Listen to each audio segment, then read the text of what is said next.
I know the video is called How to Speak English Fast, but do you really need to speak English fast? Let me tell you something. Sometimes we think that native speakers speak fast and this is why they sound so natural. In reality, they don't speak fast.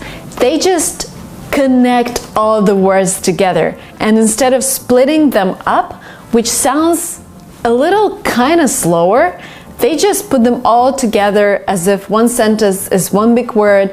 They omit some syllables, they add some new sounds, and this is why they sound the way they sound. And sometimes it's hard for us to understand them just because they don't split up words, and we think that they're just speaking too fast. In reality, they're not. Today, I'm going to teach you this technique. I'm going to teach you how native speakers do it, so you can do it to sound more native, and so that you understand the mechanics behind kind of faster speaking, so you can understand native speakers.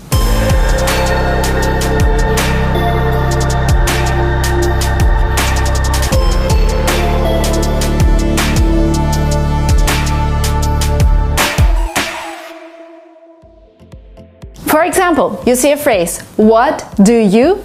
For example, in a sentence, what do you do? But Americans would never say it like this, what do you do? They would say, what do you do? What do you do? What do you do? So the speed, the pace is kind of the same. It's just connecting everything. What do you do? And if you don't know the way they do it, you're like, what was that? Another phrase, I am going to do some shopping. What Americans would say, they would say, I'm gonna do some shopping. Again, not I'm going to, I'm gonna do. Again, they've connected something, they actually paraphrase it a little. I'm gonna get some water. Do you want some? And some Americans would even say, I'm gonna do shopping. This is like the very, very contracted version of it. So what Americans do, they take those smaller words and they pronounce them in a way that is easier for them in daily speech. For example, article the is pronounced like the.